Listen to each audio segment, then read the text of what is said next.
Why is Prince Andrew back in the news? What has triggered it this time? Well, Prince Andrew never really leaves the news, but there's been a sort of tsunami of coverage over the last couple of weeks, and this is largely due to leaked emails that have come, I think, from Ghislaine Maxwell. Why do you believe Ghislaine Maxwell is leaking these emails?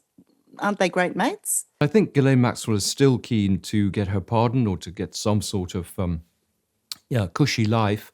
I think she clearly was friends with Andrew. I mean, they're former lovers, but I think she's doing her own survival at the moment.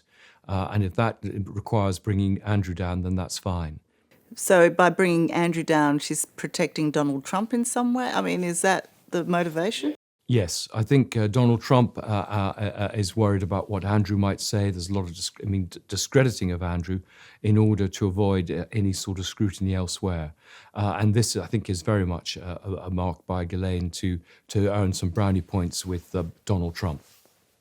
Some of these emails, if we look a little more at the details, suggest by Andrew's own admissions that he might have known Virginia Giuffre, that he did know Virginia Giuffre, that there might be a photo coming out. It reveals that he was completely misleading when he said he'd never met her. Yes, I mean, I've known for a long time, and I put this in the book, that, I mean, the evidence for their meeting is pretty overwhelming. I mean, this is from independent testimony and witnesses, apart from her own testimony and the things like the flight logs from Lolita. So, I mean, it was very obvious that he was lying. I mean, he has a long history of lying, and he's got away with it in the past. But I think now, exactly, that there was this corroboration in the emails that he knew her, he'd met her, he was worried about the photograph, which everyone claims is fake. And indeed, I found evidence that he, Ghislaine, and Epstein were working with a PR firm to try and discredit Giuffre very early on. Well, you reveal in your book that Andrew actually chose Virginia from a series of photos that Ghislaine Maxwell had sent him. Yes, from two different sources. People have seen basically this book of photographs that would be circulated, and people would choose who they wanted to meet, and it makes sense. I mean, it's not a set menu, shall we say, and it was a la carte, and he was able to decide what he wanted. And I think it's pretty sordid. I mean, this poor 17-year-old ordered, like as you might order a takeaway. But this, I think, points to just his sense of entitlement, the sort of element of droit de seigneur that he has. He doesn't sort of think of anyone except his own personal interests. And this is why I think he's found it so hard to make any sort of apology or to show any sort of contrition about actually what he's been up to. And this is just another example of the sort of nastiness, I suppose, of Andrew. How much trouble do you think he's in? Yes, I think Prince Andrew should be in big trouble. I mean, this is an offence here. There's problems under the Data Protection Act, malfeasance in a public conduct. He's placed as protection officer, paid for by the taxpayers, in a difficult position. And we need to discover whether that request was passed up the chain of command at the police or within the palace, whether actually he did make investigations. I suspect he did. I think there are many other things that he could be charged with. I think the sex trafficking of Virginia Giuffre. She was underage at the time, and people did ask for this to be investigated. I think 3 times the Met said nothing to see here. And I think also there's a case for his basically financial corruption, the way that he abused his position as the special representative for trade and investment between 2001 and 2011. He was helping his business chums do business, for example, in China and the Middle East, and he was himself doing business on his own behalf. And I think there's a strong case there for him to be investigated, charged, and I believe he should be convicted. What do you think the chances are of that happening? Well, we're at a tipping point. Public opinion is rather like the death of Diana, is way ahead of the palace. And I think they also want him to be investigated, to be charged, and I think they would like him to be detained at His Majesty's pleasure. I think they need to be able to start reading the room a bit better than they have so far. I think there will be, and the media have picked up on this. There have been lots of editorials talking about the monarchy being in peril. This infection has spread into the wider body politic. I think it's actually I wouldn't say it's going to bring the monarchy down, but it's certainly diminishing any respect there is for the monarchy and members of the royal family. It's affecting the government, who are fudging it and refusing to give parliamentary time to removing his titles, as people want. I think almost two-thirds of the population want this to happen. So I'm not holding my breath. I put in, for example, freedom of information requests over the years to find out what the police investigations were. They refused to answer them, which suggests they did nothing. But we do have a new commissioner of police. We do, I think, have a different situation. I think there's just much more evidence about his activities now in the public domain. And I don't think the public will put up with some sort of cover-up again. So I think if they are going to try and get ahead of this scandal, they need to do something quite drastic. And with the passing of the Queen, does Prince Andrew actually have any support within the palace? And does he have anyone on his side? No, I don't think Andrew has many people on his side. I think Charles gave an undertaking to their mother that he would take care of Andrew, but no one in the royal family likes him. He's made a lot of enemies on the way up. I don't think anyone in the palace likes him. So I can't think he's going to be left to hang out to dry. And they need some sort of sacrificial victim to keep the baying mob away from what they call their principals, which is the king himself. And clearly Prince William doesn't like him very much, going by his facial expressions the other day. No, I mean, I think this is the other strong factor. I think Charles is a much more less confrontational figure.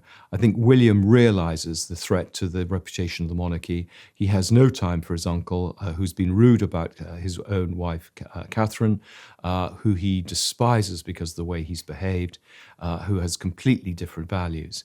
And he is much more ruthless, I think, about cutting him off. I mean, there are talks of him not being invited to the coronation in the way the Duke of Windsor wasn't invited to the Queen's coronation. And what about Sarah Ferguson? Well, Sarah Ferguson's interesting because she's the great comeback kid, and I think she will find some way to emerge from this. I think there's a good chance she may go to Switzerland, where she once wanted to move and take up Swiss nationality and have a tax dodge.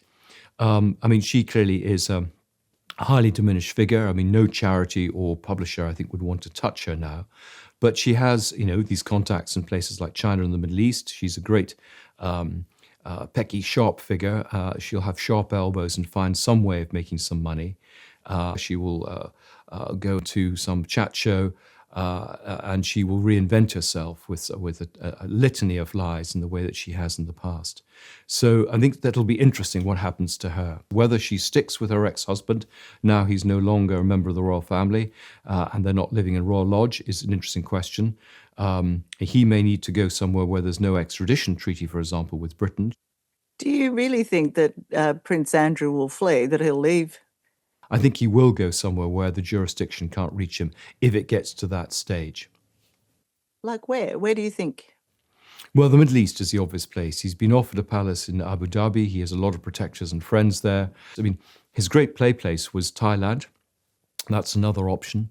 That's where he used to go and have fun. Again, a very traditional society in many ways where he would be protected. In your book, you make the claim that in Thailand, not only did Prince Andrew enjoy the company of young women, but that he enjoyed the company of effeminate young men. Yes, I mean, there have been long rumours about his bisexuality. I mean, there's clearly nothing wrong with bisexuality, but it's clearly another secret that he's been hiding. Just to take you back, in terms of Virginia's date of birth and social security number, how did he get hold of that?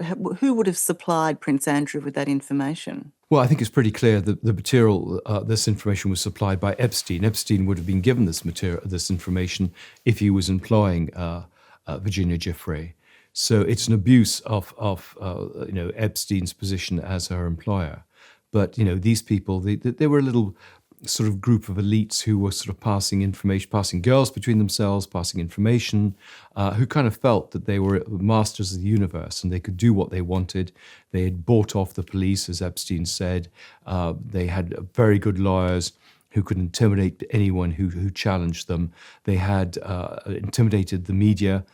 We remember the way that ABC television backed off any investigation into Andrew for threat of losing access to members of the royal family after pressure from the palace. And so we're actually not really just talking about a rogue royal. We're talking about endemic corruption, which has permeated, I think, the institution itself. The Queen protected him. She was often giving him honours immediately after some new disgrace. Complaints that were made to her were ignored. When the press went to the palace with various claims, allegations, they were denied. When they were found to be absolutely true and the proof was provided, the palace would then try and set lawyers onto the press. So, I mean, this is a much bigger problem than I think people have realised, and this is why, unless the palace gets a grip on it, is much more open about in the future about how they deal with it, they will. It will give a sense of a stench of corruption right through the institution. How has the public there responded to understanding the depth of the friendship between Epstein and Prince Andrew? That Andrew, again, lied, that he claimed he'd cut off all contact with Epstein in 2010, only to reveal that he, in fact, was writing emails to the man in 2011. Well, I think that the public are appalled by what they're discovering literally day by day. I found when I was researching the book, a lot of people were happy to talk to me from the Navy, for example, and diplomats, because they were appalled about the cover-up and how Andrew had been protected. But I think the public, as they become aware, I mean, clearly first with the publication of my book in August and then with the sort of series of revelations since then in the media, I think they haven't realised how bad the problem was, particularly, I think, with Sarah Ferguson, who'd always had this reputation as a slightly ditzy but rather good-hearted woman. And to see the levels of deception, the way that she'd abused her position as a charity, as a humanitarian, the way that she had made money off her royal position, I think this shocked a lot of people. It had been covered up. And the press has become much more emboldened in revealing these things now. Since my book's come out, I mean, they reported it very widely, and they've actually continued their own investigations, finding new material. So I think there really has been a change of public attitude and media attention too. People are not scared now. I think Andrew's on the ropes, so is Sarah Ferguson, and I think people are just hoping to put in the knockout blow. Speaking to the depth of that friendship, you claim that Sarah Ferguson was indebted to Epstein to the tune much more than what she's claimed. We've heard figures of £15,000 to perhaps £100,000. How much do you believe she was in debt to him? I believe it's about 2 million. I mean, both Epstein and Sarah Ferguson don't deal in small amounts, but I've got two very good sources separately have said the same figure of 2 million. So, I mean, she talked about $100,000 being for her small bills. And at one point she was £5 million in debt. So £15,000, which she insisted she would often get newspapers to correct it to £15,000, again showing what a liar she is. It could be more. I mean, it was over a long period of time, who knows how it all added up. The words in the email from Prince Andrew to Jeffrey Epstein in 2011, when just before the photograph comes out, where he says, "We're in this together, stay in touch, we'll play again soon." What do you make of those words? Well, it shows that the relationship with Epstein was much closer than he's claimed. I mean, he would say that he only saw him a few times, but they were very good friends in the way that Epstein was very good friends with Trump. Epstein described Andrew as the only person he's found that's more perverted than I am. He called him the king of kink. And it's very clear from the tenure of the conversation and indeed the number of times that Andrew stayed with Epstein. I mean, housekeepers talk of him being a regular guest. There was a suite of rooms at the Manhattan townhouse called the Britannia Suite, reserved just for Andrew because he was there so often. I think what also I found shocking was that the court were covering up some of these visits. So he would be, if you look at the court circular, it would say he was at one particular place, let's say somewhere in Britain, when in fact the flight logs show that Andrew was visiting Epstein. So, it wasn't, there was a sort of concerted plan to protect Andrew on these visits, which I find pretty shocking. And we'll play some more soon. 4 exclamation marks. Knowing the world that Epstein played in, it's stomach churning, really. Yes, it is, exactly. And I think, they clearly, you've got to remember that they didn't expect these emails ever to emerge. They probably weren't thinking. They didn't really care. They thought that they were safe, that no one could touch them. And so we get this actually very honest communication between the two of them. I think, as you say, it says it all, because we know what playing was. Virginia Giuffre talks about, for example, the orgy with young girls with Andrew on the island. And there are plenty of examples of this sense of elites just operating exactly as they wish, treating young girls as just fodder, meat that they can play with. How much of a tipping point is this for the public there to actually believe Virginia, what Virginia has been saying for years? Well, I hope it is a tipping point. I mean, she withstood a huge number of attacks, particularly from people like Victoria Harvey and others who were sort of put up to this by Andrew. I mean, he has a sophisticated PR machine. Maxwell family, too, were paying people to try and discredit her. People were constantly sending material saying that the photograph is fake, and she is a worse person than even Ghislaine Maxwell. Really horrible, horrible things. And of course, this must have, been very upsetting to her, the fact she'd raised her head above the parapet and they were out to get her. Even I was pretty much vilified when the book came out. People didn't really believe the story. I was accused of being just a salacious gossip monger. And things have changed since her book came out. And I think some of these revelations from the Epstein papers. But I think, a lot of it was patently clear that she was an honest witness, very bravely coming forward. Without her, none of this probably would ever have emerged. And everything when I did my book checked out. I went into it in a skeptical manner to give everyone the benefit of the doubt. And just time and time again, she was proved to be correct and Andrew was proved to be a liar. It's just so sad that it's happening after her death. Yes, it is. And, you see these interviews with her and now, you really, knowing what was going to happen, and I do find it strange. I mean, there's a great mystery about the circumstances of her death. Very little information has been released. Talking to people who knew her well said that she was excited about the publication of her book. She was actually quite a strong woman, but, she was going through marital problems at the time. And you can imagine that after all the pressure that had been put on her over all those years, the attempts to intimidate her and denigrate her, that, maybe that eventually caught up with her. How has her book been received? Well, I think it's been received with great respect, with a lot of attention. Amy Wallace is a well-respected ghostwriter. A lot of due diligence has been done so that the people cannot level the accusations they made before. I hope that people will look again at some of the things that were said. For example, Alan Dershowitz, she had to apologize to because she claimed that he had been involved. My own investigation suggests that Alan Dershowitz is much more involved than perhaps people realize, and I hope some of those stories will emerge.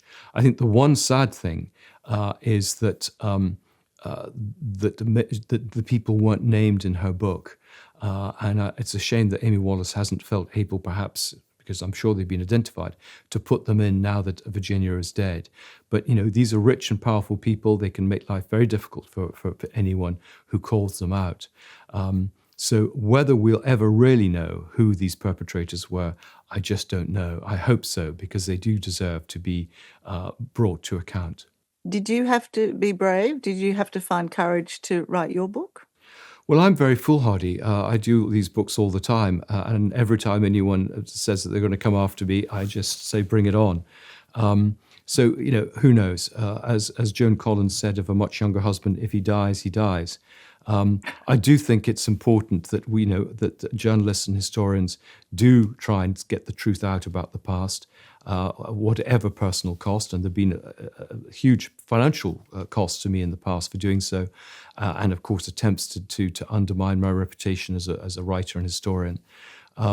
But I think in the end, people power will work. Enough people, if you bring this to people's attention, enough of this stuff comes out, that can actually deal with this sort of sense of entitlement and this corruption.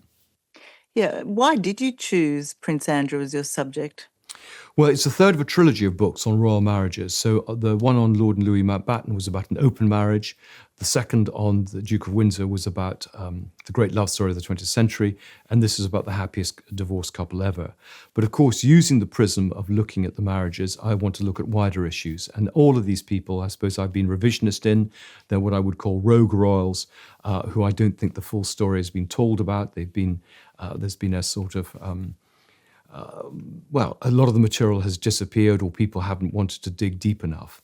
And I knew with Andrew that there were scandals there. And I just wanted to see what the extent of those scandals might be. And if the accusations against him, both as a trade envoy and with his links to Epstein, were accurate. And of course, I found that in spades. It was far worse than I actually envisaged. You've described it as the greatest royal scandal in living history. Well, Daily Mail did. I can't take credit for that. I've been described as the mortician of the royal family too. Do you feel that that's what you're doing, that you're killing it? Well, I mean, I am concerned because I'm a monarchist. I want it to survive, but I want it to survive as an institution that people can respect and not to that people feel uncomfortable about, that they've actually abused their position. And it is only really Andrew and Sarah Ferguson. I mean, the rest of them do a terrific job. So I don't really want to buy product. I describe myself as an honest friend, calling out some of the things that are wrong in order for them to be corrected, in order for the monarchy to survive. I don't think the monarchy will fall, certainly not because of me. I mean, it's survived a lot of things over the last 1,000 years. But I do think that if it's to command trust and respect, it needs to get its act together now. I understand you're going to release a soft version and which will include more information, more material that has come out since. Can you tell us some of what that material might be? Yes, well, I mean, a lot of material was taken out for legal reasons. So, for example, I had a lot of material on Peter Mandelson, who's was the British ambassador in Washington, and his links with Epstein. There's going to be material about Andrew's activities in various countries like Libya, his links with other well-known political figures and their children. There is more material. Almost every day I get new material from former school friends of the couple, and colleagues, people who've worked with them in charities. So there's a lot more detail, a lot more new things, a lot more, for example, Andrew's activities in Mongolia, which I didn't know anything about. Much more on their romantic lives. So yes, I mean, I've got probably about 100 pages of material. Some I don't know, 30, 40,000 words was taken out already for this hardback. So there's a lot of new material there. And the question is how I integrate it into the existing hardback. But yes, in about 9 or 10 months' time, there will be an updated version. Do you expect more shocking emails to emerge? Yes, I do. I mean, we've only got, I think, just the tip of the iceberg of what's available. I mean, the Epstein files are voluminous. I mean, thousands and thousands of pages. But I think other people will come forward, witnesses. There'll be other sealed depositions, which we unsealed. This is only the beginning of the end for this couple. And do you think that they feel that? Do you think they fear it? Well, I think Andrew is still in denial. I think he feels hard done by. He cannot understand, why everyone's picking on him because he feels so entitled. I think Sarah probably is a little bit more self-aware. I mean, she's disappeared. She must be frightened because, her whole raison d'etre was being Duchess of York and being able to monetize that for her business career. She's very extravagant and lives in a very luxurious way. So how this is going to be sustained in the future is a big question. What's happened in the past is she's got involved with more and more nefarious sorts of figures in order to sustain her lifestyle. And I suspect that's what's going to happen now. But it won't matter so much because she's no longer a member of the royal family living in crown property. That sort of self-delusion that you describe of Prince Andrew, does that mean he lives without worry? that he's not worried about what is about to be revealed, what will come Well, it next. was interesting when I interviewed a member of his staff and said, how does he feel? His reputation is trashed. I mean, his relations with his daughters must be terrible. He said the only thing he really cares about is he can no longer appear on the balcony at Buckingham Palace.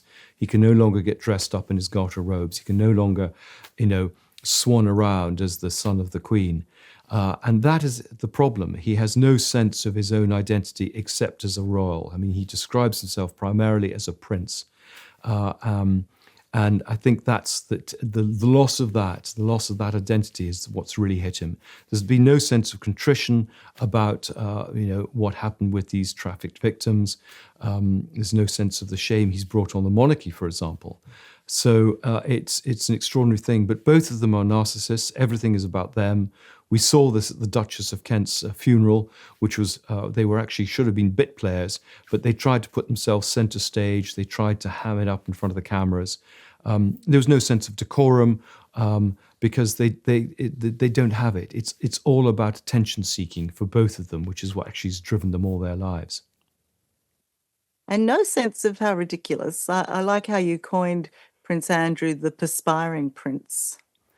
Yes, and she called him an intellectual zombie. Yes, yes. Well, he does. I mean, he is a figure with no sense of self-awareness. I mean, he's so used to telling lies, he doesn't realize, and sometimes he's telling lies. I think this is the part of the problem. And no one will speak to him. Anyone who speaks truth to power basically is dismissed or finds their careers curtailed. And the palace machine has supported that. Admirals who criticised him, or rather naval officers who criticised him, found that their careers went nowhere. Ambassadors who complained found they were posted to terrible hardship postings. Protection officers who complained found they were back on the beat in South London. So it's not, as I say, just the problem of this rogue royal. It's the problem of the system itself, which is knowing what he was like, protected him. Or perhaps he will learn to sweat now. Yes, I think he's shown that he may well be able to sweat, exactly.